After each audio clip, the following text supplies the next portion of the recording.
asalaamaaleykum mbokk yi ñuy seetaan ñi ngi amati mbégte jàkkaarloog yéen fas yéene leen jox seen xibaar météo li gën a fës ci xibaar yi bokk na ci tekkaaral bi nga xam ne nemmeeku nañ ko fan yi weesu te tekkaaral googu nag dina wëy fan yi di ñëw ànd ak tàngoor goo xam ne dina tar ci liy ëpp ci réew mi. bu ñu àggee ci leeral xibaar yooyu tàmbaleeku ci animation satellite bi dinañ gis ni ci guddib tey jii jëm bi suba talaata incha allah asamaan si dina leer ci gox yu bëri lu dul yenn gox yi nga xam ne dinañ am as tuut ci niir yoo xam ne ñoo fa nar a doxantu ay niir yu oyof ci guddib tey jii.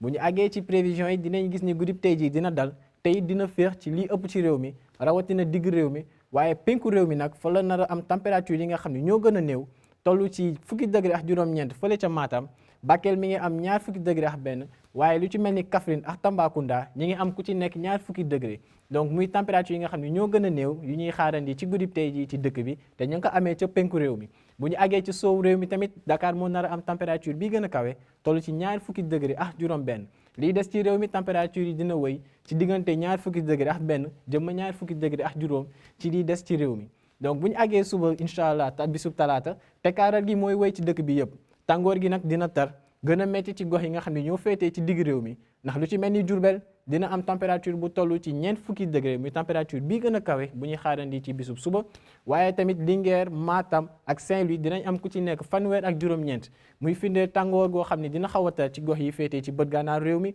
penku réew mi waaye tamit ci digg réew mi lii des ci réew mi nag température yi dina xaw a kawe tuuti toll ci diggante fanweer ak juróom jëm ba fanweer ak juróom-ñett ci li ëpp ci réew mi waaye ca Dakar lañ nar a am température bi gën a néew toll ci fanweer ak ñaari degré muy température bi gën a oyof bu ñu nar a am ci digg réew mi. ñu leen di fàttali tekkaaral bi nga xam ne dina wëy ci guddib tey ji jëm suba di firndeel ni ñi ngi àgg ci njeexitalu nawet te bu dul loolu am na tàngoor goo xam ne dina xaw a tar bu ñu xaarandi ci digg réew mi ci penku réew mi ak i tamit ci bëtu gànnaar réew mi mbokk yi looloo newoon seen xibaar météo